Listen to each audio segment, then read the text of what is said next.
ಪರಿಶುದ್ಧನ ಪರಮ ಪ್ರೀತಿಯುಳ್ಳ ನಮ್ಮ ತಂದೆಯಾದ ದೇವರೇ, ನಿಮ್ಮ ನಾಮಕ್ಕೆ ಸ್ತೋತ್ರವಾಗಲಿ ಸ್ವಾಮಿ. ಈ ನಿನ್ನ ವಾಕ್ಯದ ಕಡೆಗೆ ನಾವು ಗಮನ ಕೊಡ್ತಿರುವಾಗ ನಮ್ಮ ಮನಸ್ಸು ಏಕಾಗ್ರತೆಯಾಗಿ ನಿನ್ನ ಚಿತ್ತದ ಕಡೆಗೆ ನೆರವೇರಲಿ ಯೇಸುವೆ.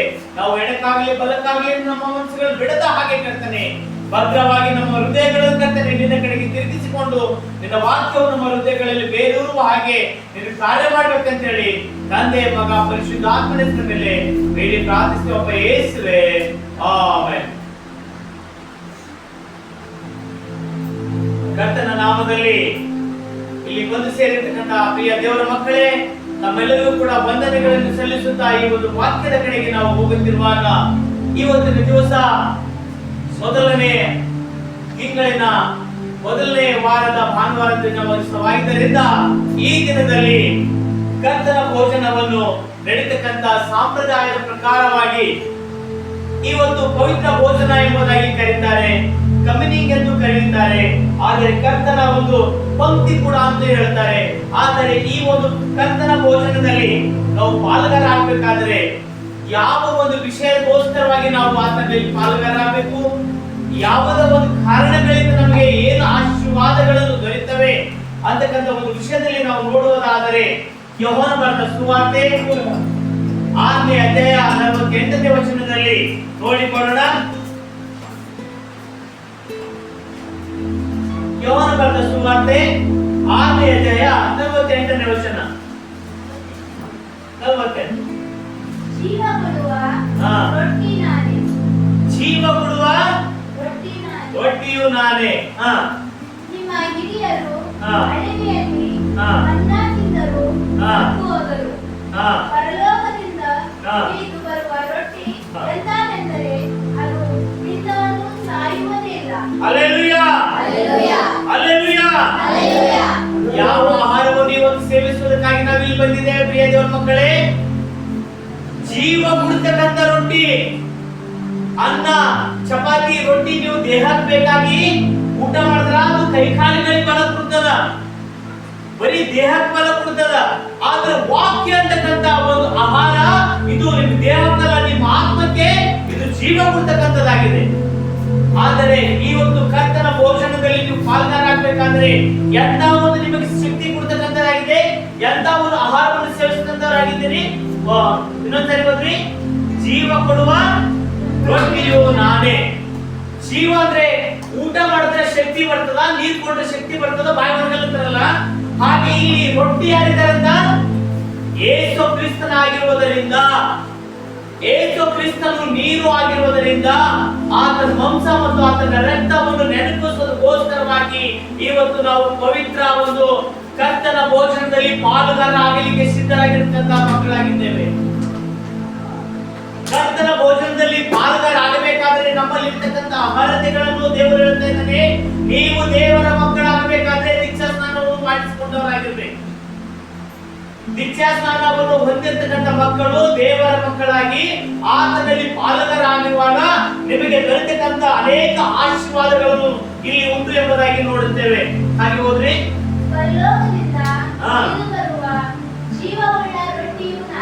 ನೋಡಿ, ಪರಲೋಕದಲ್ಲಿ ಬರ್ತಕ್ಕಂಥ ಜೀವವುಳ್ಳ ರೊಟ್ಟಿ ಯಾರಾಗಿದ್ದಾರೆ? ಯೇಸು ಕ್ರಿಸ್ತನು.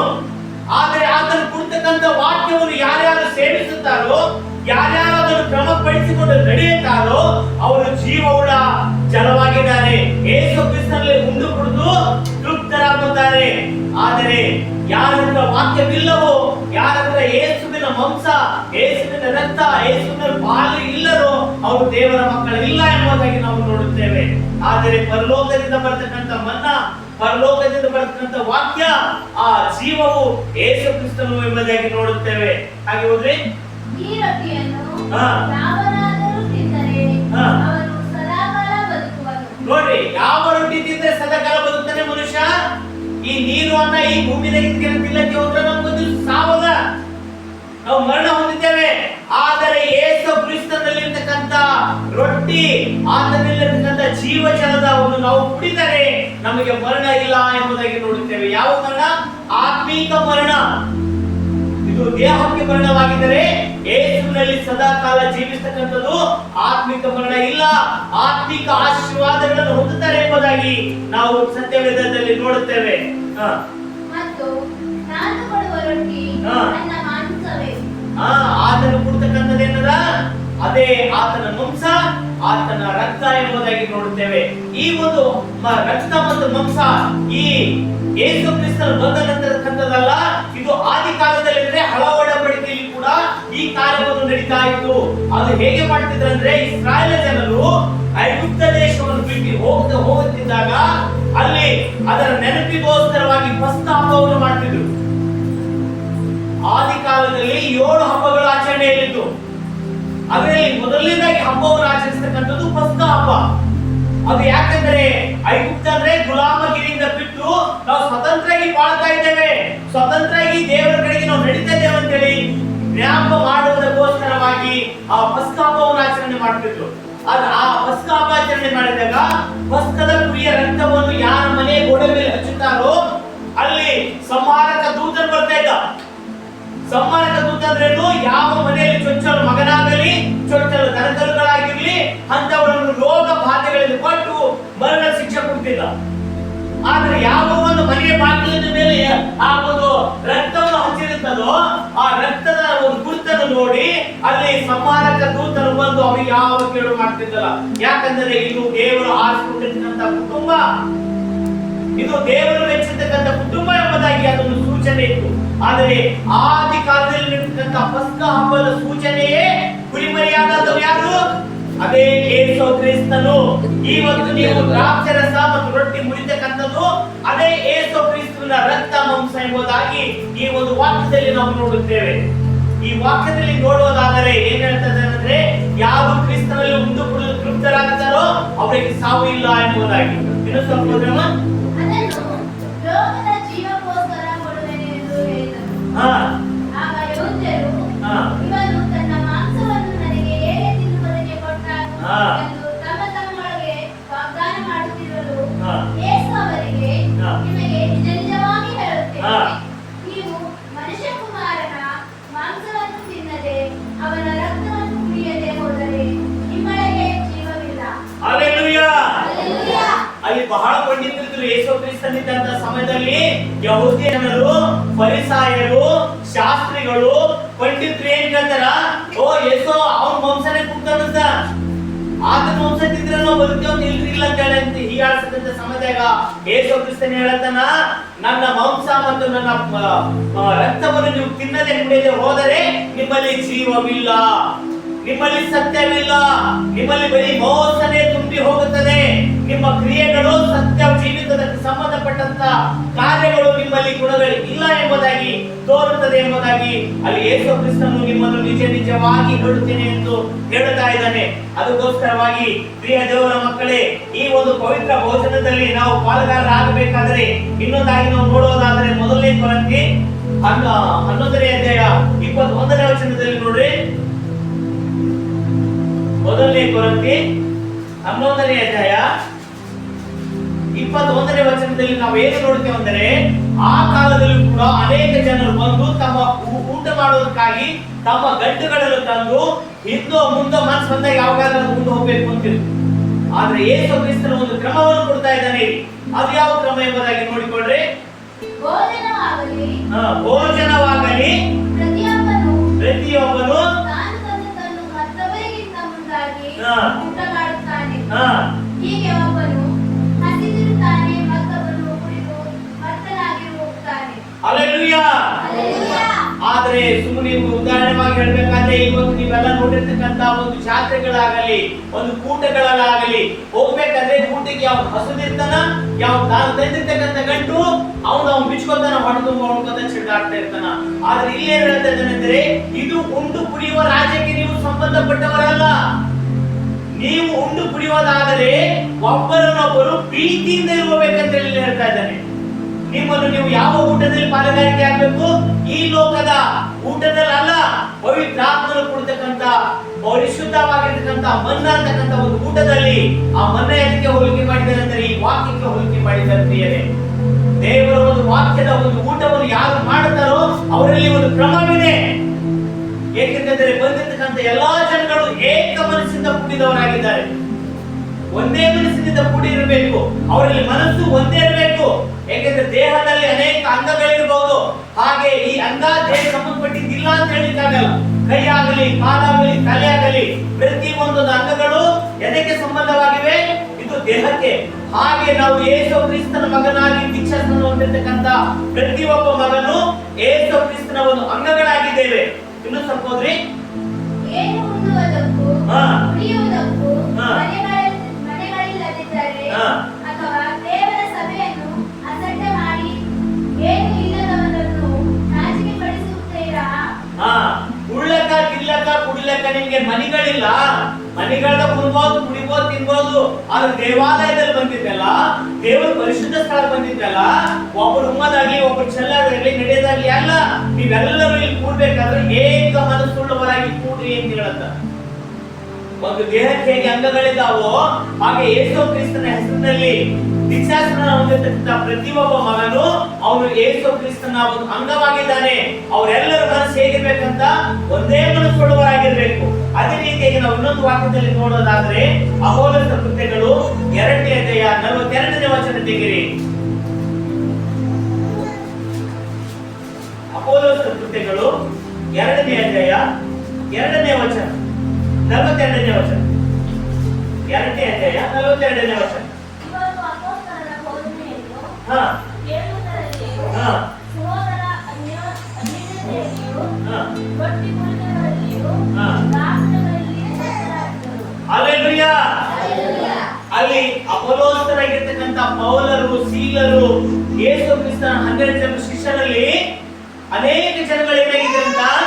ಅವರೆಲ್ಲರೂ ಹೇಗಿದ್ರಂತಮ್ಮ? ರೊಟ್ಟಿ ಮುರಿಯೋದರಲ್ಲಿಂದ ಏಕ ಮನಸ್ಸುಳ್ಳವರಾಗಿದ್ದರು. ಪ್ರಾರ್ಥನೆ ಮಾಡಬೇಕಾದ್ರೂ ಕೂಡ ಅವರು ಏಕ ಮನಸ್ಸುಳ್ಳವರಾಗಿದ್ದರು. ಆದ್ರೆ ಮನಸ್ಸು ನಮ್ಮಲ್ಲಿ ನಮಗೆ ಗಲಿಬಿಲಿದ್ರ ನಾವು ದೇವರ ಮಕ್ಕಳಲ್ಲ.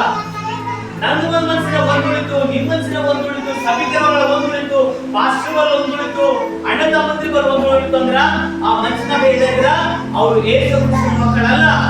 ಆದಿ ಕಾಲದಲ್ಲಿ ಕೂಡ ನಾವು ನೋಡ್ಬೇಕಾದ್ರೆ ಯೇಸು ಕ್ರಿಸ್ತನ ಶಿಷ್ಯರು ಏನ್ ಮಾಡ್ತಿದ್ರು ಅಂತ ನಾವು ನೋಡೋದಾದರೆ ಅಪೊಸ್ತಲರು ಬೋಧನೆಯಲ್ಲಿಯೂ ಮತ್ತು ಕೇಳೋದರಲ್ಲಿಯೂ. ಇವಾಗ ನೋಡ್ರಿ, ಹೇಳ್ತಕ್ಕಂಥ ಮನಸ್ಸು, ಕೇಳ್ತಕ್ಕಂಥ ಮನಸ್ಸು ಎರಡೂ ಒಂದೇ ಆಗಿರ್ಬೇಕಂತ ಹೇಳಲ್ಲ. ಆದ್ರೆ ಹೇಳ್ತಾನೇನು ನಡೀತಾನೇನು ಅಲ್ಲ ಪ್ರಿಯರೇ. ದೇವರ ಮಕ್ಕಳಾಗಿರ್ತಕ್ಕಂಥ ನಡವಳಿಕೆ ಅವರು ಏಕ ಮನಸ್ಸು ಉಳ್ಳವರಾಗಿರ್ಬೇಕು. ಮತ್ತೆ ಸಹೋದರರು ಅನ್ಯೋನ್ಯತೆಯಲ್ಲಿ, ಸಹೋದರಂತೆ ನಾವು ಯಾರನ್ನ ಹೇಳ್ಬೇಕು? ನಾವು ನೀವು ಕೂಡಿ ಬಂದಿರ್ತಕ್ಕಂಥವರೆಲ್ಲರೂ ಸಹೋದರರು, ಅಣ್ಣ ತಮ್ಮಂದಿರು. ನಮ್ಮ ಅನ್ಯೋನ್ಯತೆ ಅಂದ್ರೆ ನಮ್ಮ ಪ್ರೀತಿ ಹೇಗಿರ್ಬೇಕು? ಏಕ ಮನಸ್ಸೊಳಗಿರಬೇಕು. ಅದು ನಿಜವಾದ ಪ್ರೀತಿಯಾಗಿರ್ಬೇಕು. ಕಪಟ ಪ್ರೀತಿ ನಮ್ಮಲ್ಲಿ ಇರಕೂಡದು. ಕಪಟ ಪ್ರೀತಿ ನಮ್ಮಲ್ಲಿ ಇರುವುದಾದರೆ ನಾವು ಕ್ರಿಸ್ತನ ಮಕ್ಕಳಲ್ಲ, ಕ್ರಿಸ್ತನ ಅನುಯಾಯಿಗಳಲ್ಲ, ಕ್ರಿಸ್ತ ಸಹೋದರರು ಕೂಡ ಅಲ್ಲ. ಆದ್ರೆ ಯಾರಲ್ಲಿ ಅನ್ಯೋನ್ಯತೆ ಇದೆಯೋ, ಯಾರಲ್ಲಿ ಸಮಾಧಾನವಿದೆಯೋ, ಯಾರಲ್ಲಿ ಸಂತೋಷವಿದೆಯೋ, ಯಾರಲ್ಲಿ ಯೇಸು ಕ್ರಿಸ್ತನ ಪ್ರೀತಿ ಇದೆಯೋ ಅವರು ಯೇಸುವಿನ ಅನುಯಾಯಿಗಳು, ಯೇಸುವಿನ ಮಕ್ಕಳು, ಯೇಸುವಿನ ದಾಸರು ಎಂಬುದಾಗಿ ನೋಡುತ್ತೇವೆ. ಹಾಗೆ ಹೋದ್ರಮ್ಮ ಇದಲ್ಲದೆ ಅನೇಕ ಅದ್ಭುತ ಕಾರ್ಯಗಳು ಅಲ್ಲಿ ಏನು ನೋಡ್ತೇವೆ ಅಂತಂದ್ರೆ ಇಂಥ ಒಂದು ಆತನ ಪೇತ್ರನು ಒಂದು ವಾಕ್ಯವನ್ನು ಹೇಳುತ್ತಿರುವಾಗ ಅಲ್ಲಿ ಅನೇಕ ಮಕ್ಕಳಿಗೆ ನಡುಕು ಉಂಟಾಗುತ್ತೆ. ಏಕೆಂತಂದ್ರೆ ಇದು ಎಂತ ಪ್ರೀತಿಯನ್ನು ಹೇಳ್ತಾ ಇದ್ದಾನೆ ಅಂತ ಹೇಳಿ. ಅದು ಹೇಗೆ ಎಂಬುದಾಗಿ ನಾವು ಇನ್ನೊಂದು ವಾಕ್ಯದಲ್ಲಿ ನಿಮ್ಮನ್ನು ಹೇಳಬೇಕಾದರೆ ಪೌಲನಿಗೆ ಸೆರೆಮನೆಯಲ್ಲಿ ಹಾಕಿದ್ರು. ಸೆರೆಮನೆ ಅಂದ್ರೆ ಗೊತ್ತಲ್ಲ, ಜೈಲು. ಅಲ್ಲಿಂದ ರಾಜ ಯೇಸು ಕ್ರಿಸ್ತನ ವಾಕ್ಯವನ್ನು ನಾನು ಹೇಳಲಂತೆ ಬಂಧನ ಮಾಡಿ ಅವನಿಗೆ ಜೈಲಿನಾಗ ಹಾಕಿದಾಗ ಆ ರೋಮ ರಾಜರಿಗೆ ಭಯಪಟ್ಟು ಆ ಜನರೆಲ್ಲ ಏನ್ ಮಾಡಿದ್ರು ಅಂದ್ರೆ ಒಂದು ತಮ್ಮ ತಮ್ಮ ಮನೆಗಳಲ್ಲಿ ಏಕ ಮನಸ್ಸುಳ್ಳವರಾಗಿ ಪ್ರಾರ್ಥನೆ ಮಾಡತಕ್ಕಂಥ ಸಮಯದಲ್ಲಿ ಆ ಪ್ರಾರ್ಥನೆಗೆ ದೇವರು ಕಿವಿ ಕೊಟ್ಟು ಲಾಲಿಸಿದ್ದರಿಂದ ಆ ಪೇತ್ರನು ಸೆರೆಮನೆಯಲ್ಲಿರುವಾಗ ಆ ಬೇಡಿ ಬಂಧನಗಳು ಮುರಿಯಲ್ಪಟ್ಟವು ಎಂಬುದಾಗಿ ನಾವು ವಾಕ್ಯದಲ್ಲಿ ನೋಡುತ್ತೇವೆ. ಆ ಸೆರೆಮನೆಯ ಬೀಗಗಳನ್ನು, ಆ ಸೆರೆಮನೆಯಲ್ಲಿರ್ತಕ್ಕಂಥ ಪೇತ್ರನನ್ನು ದೇವರು ಬಿಡಿಸಿ ಎಲ್ಲಿ ಪ್ರಾರ್ಥನೆ ಮಾಡುತ್ತಿದ್ದಾರೋ ಆ ಒಂದು ಕುಟುಂಬಕ್ಕೆ ತಂದು ಒಪ್ಪಿಸುವುದನ್ನು ಎಂಬುದಾಗಿ ನೋಡುತ್ತೇವೆ.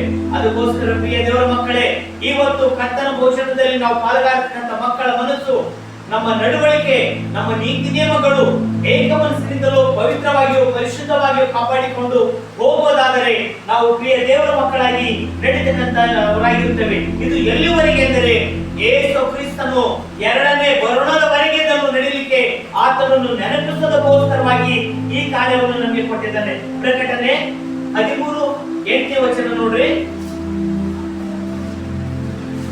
ಪ್ರಕಟಣೆ 13:8.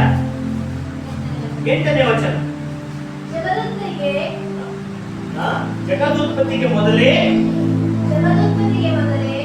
ಕೊಯ್ಯಲ್ಪಟ್ಟ ಕ್ರಿಯಾದಾತ ಬಳಿಯಲ್ಲಿರುವ ಜೀವಮಾರ್ಗರ ಪಟ್ಟಿಯಲ್ಲಿ ಯಾರ ಹೆಸರುಗಳು ಬರೆದಿರುವುದಿಲ್ಲವೋ ಆ ಭೂನಿವಾಸಿಗಳೆಲ್ಲರೂ ಅದಕ್ಕೆ ನಮಸ್ಕಾರ ಮಾಡುವರು.